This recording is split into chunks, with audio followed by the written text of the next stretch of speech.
Kemudian Rasulullah mengatakan, inna hadaini haramun ala dzukuri ummati. Sesungguhnya dua barang ini, artinya emas dan sutra, itu memang diharamkan bagi kaum laki-laki. Itu kata Rasulullah SAW. Suatu saat Rasulullah SAW melihat laki-laki pakai emas di jarinya, maka Nabi melihat tersebut, kemudian dipegang dan ambil cincin emas tersebut, dibuang oleh Nabi sambil berkata, bahkan bisa masuk ke dalam pori-pori yang sangat berbahaya. Menurut penelitian itu sangat berbahaya terhadap sperma seorang laki-laki.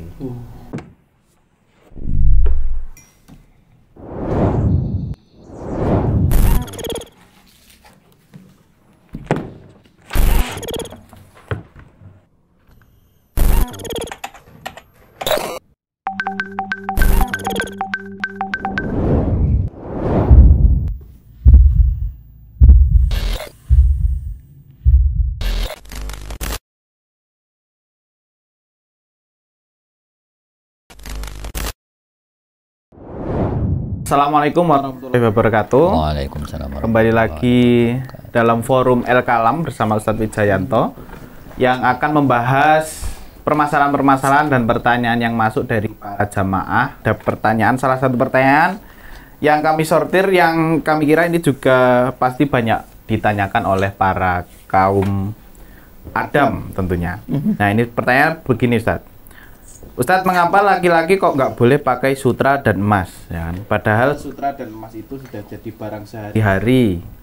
Kalau nggak boleh, terus bagaimana barang-barang sutra dan emas yang sudah terlanjur saya punya? Nah. Kalau dari sisi dalil, jadi dalam hadis riwayat Imam Abu Dawud, itu sebenarnya Rasulullah SAW itu pernah memegang harir itu sutra, kemudian memegang juga dahab emas ya, harir di sebelah tangan kanan, kemudian emas di sebelah tangan kiri. Kemudian Rasulullah mengatakan, inna hadaini haramun ala dzukuri ummati. Sesungguhnya dua barang ini, artinya emas dan sutra, itu memang diharamkan bagi kaum laki-laki. Itu kata Rasulullah SAW. Jadi memang ada nas ya, ada hadis yang melarang itu semua. Mungkin ini Mas Amari, kalau kita lihat dari sisi fitrah ya, fitrah penciptaan laki-laki, kan laki-laki itu idealnya kan tidak berhias seperti itu ya, yang paling mentok sisiran lah. Sedangkan emas dan sutra ini kan identik dengan hiasan gitu loh. Makanya ketika, mohon maaf ya, pertama kali saya melihat artis Korea dan sebagainya, itu menurut saya laki-laki itu tidak ganteng, cantik. tapi kamu suka? Enggak, saya enggak suka. Masa laki-laki pakai lipstick itu? Enggak. Nah itu enggak, fitrah kita itu mengingkari itu gitu. Fitrah kita. Nah emas dan sutra itu kan Masalah dari orang ngerti. Monggo Ustadz, ini gimana nih? Selanjutnya nih, Ya. emas dan sutra. Baik, mungkin tadi menarik ya, artinya kenapa sih laki-laki nggak boleh pakai emas dan sutra? Fitrahnya laki-laki ya nggak, tidak. Hal tersebut memang diciptakan untuk perempuan gitu ya. Lantas untuk apa kalau nggak untuk laki-laki? Nanti hikmahnya ada ya, seperti tadi teman ada hikmah kenapa sih laki-laki nggak boleh pakai emas ya, hikmahnya. Kalau sutra kan ada pengecualian ya, kecuali kalau sakit gatel itu kan bisa ya. Nah ini ada sebuah riwayat, anna Nabiya SAW ra'a khatiman min dhahabin fi yadi rajulin fanaza'ahu. Suatu saat Rasulullah SAW melihat laki-laki pakai emas di jarinya, maka Nabi melihat tersebut, kemudian dipegang dan ambil cincin emas tersebut, dibuang oleh Nabi sambil berkata, ya'midu ahadukum ila jamratin minan nar fa yaj'aluha fi yadihi. Apakah ada di antara kalian yang menyengaja meletakkan bara api dari neraka ditaruh di tangannya? Akan tapi setelah laki-laki ini berlalu, Nabi pun memanggil kembali sambil mengatakan, ambil cincinmu itu dan manfaatkan yang lain. Jangan dipakai, tapi manfaatkan pada yang lain. mungkin dijual sedekahkan, mungkin Sini istri. kasihkan istrinya, Investasi misalnya. ya, Di bisa sini. lah manfaat. Tapi kata sahabat tadi, wallahi la akhutuhu faqad tarahu Rasulullah SAW.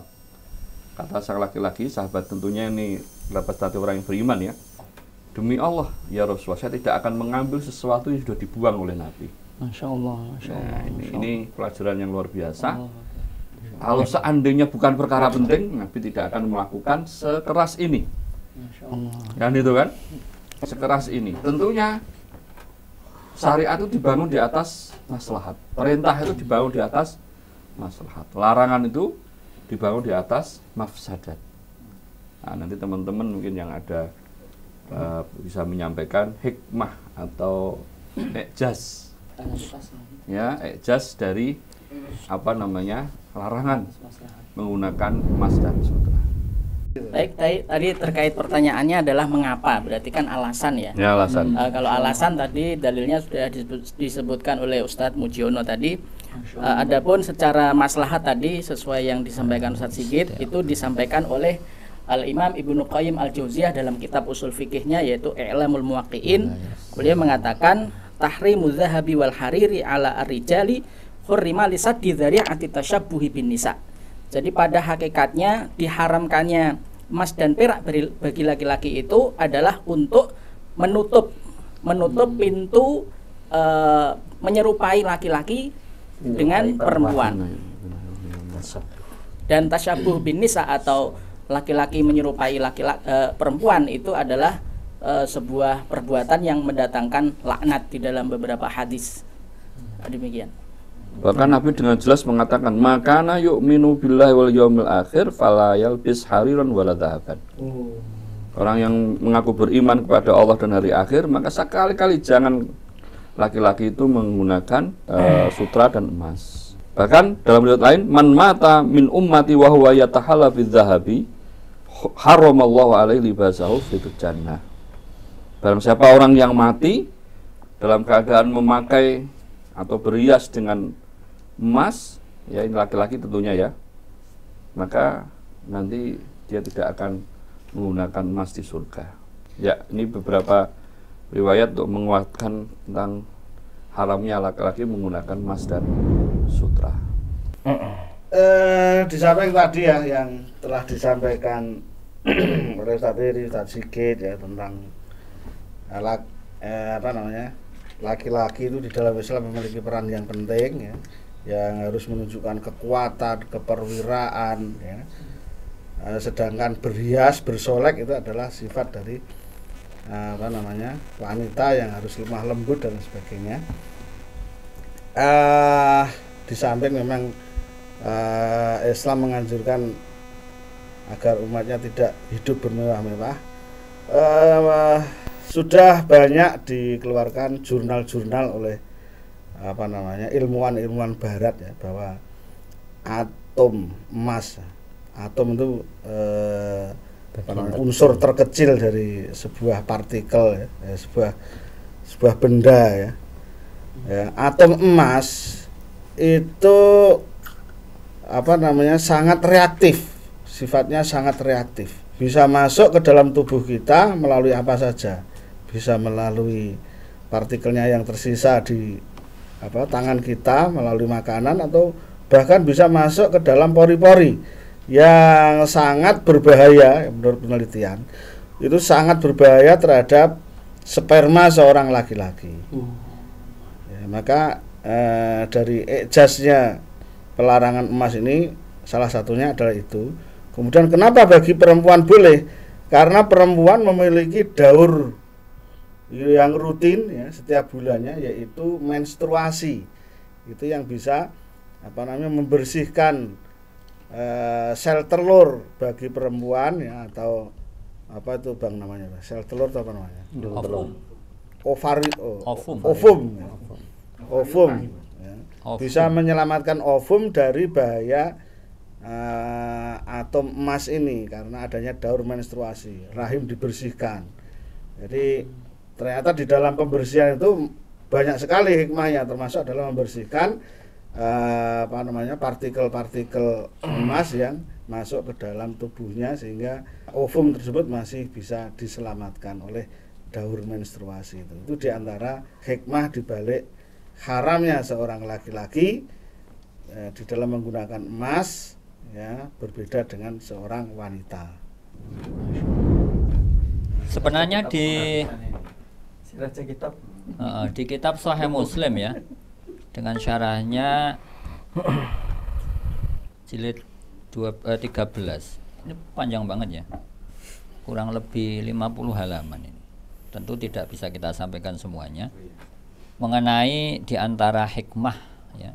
Di antara yang menarik di sini adalah bahwa kalau kita masuk pembahasan ini, masuk sesuatu yang ta'akuli, hal-hal yang bisa dirasionalkan atau alasannya bisa kita pikirkan atau bisa kita ambil hikmahnya adalah misalnya hadis nomor di Kitabul Libas ya, jilid 13 halaman 264 sampai misalnya halaman 267. Antara lain adalah bahwa banyak versi riwayat tetapi mengarah kepada bahwa pakaian yang menggunakan emas, perak maupun sutra itu merupakan pakaian orang-orang kafir, tidak sepantasnya dipakai oleh orang-orang muslim. Artinya bahwa orang-orang muslim itu nanti dapat jatahnya ketika di akhirat. Tetapi Rasulullah menyarankan bahwa daripada kalian memakai pakaian-pakaian yang demikian, mending tabi'uha wa tusibu biha hajataka. Daripada kalian gunakan untuk mungkin pamer, bermewah-mewahan, berfoya-foya, apalagi untuk menyombongkan diri, mending kalian jual dan digunakan untuk mencukupi kebutuhan yang lain. Lagi misalnya di Sahih Muslim halaman 267 hadis nomor 5373, kitab bagaimana Islam mengatur tata cara berpakaian gitu. Innama ba'atsu biha ilaika litantafi'a biha walam ab'atsu biha ilaika litalbasah. Jadi memang adanya emas, perak, kemudian juga sutra itu mestinya tidak hanya sekedar dipajang, dipakai untuk show, tapi agar dimanfaatkan untuk kepentingan-kepentingan lain yang lebih bermanfaat. Nah, dari situ kembali kepada pertanyaan, mengapa lelaki muslim itu tidak boleh memakai sutra, kemudian emas dan juga perak, karena memang harus dibedakan. Kalau wanita itu memang agar bisa merias diri sehingga menyenangkan suami. Lah kalau lelaki itu untuk apa? Maka mending jual dan istri. Ya.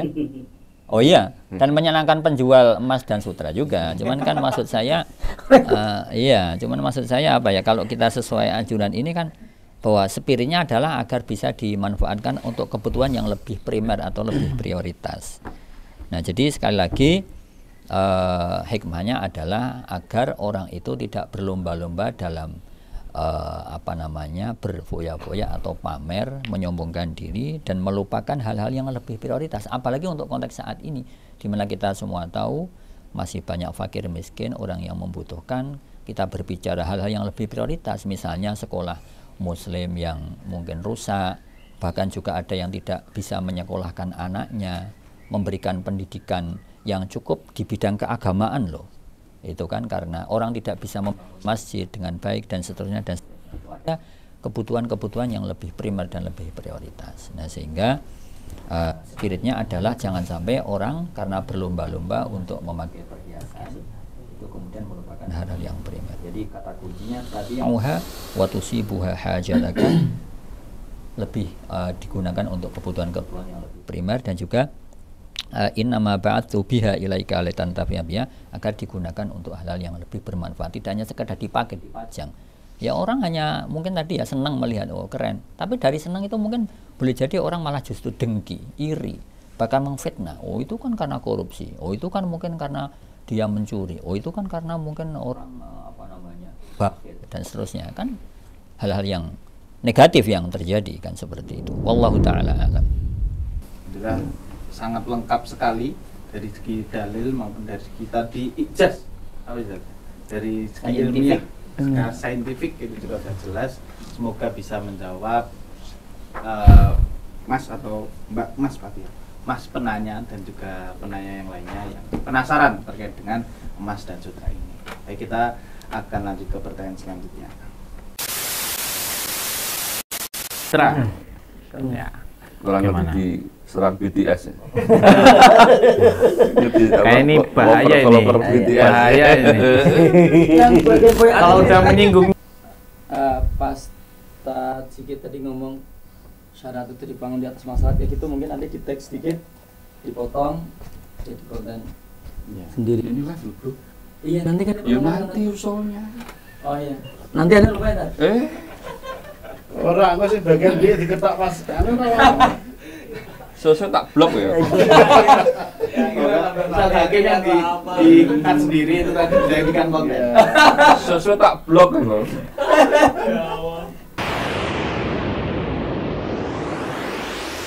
El Kalam.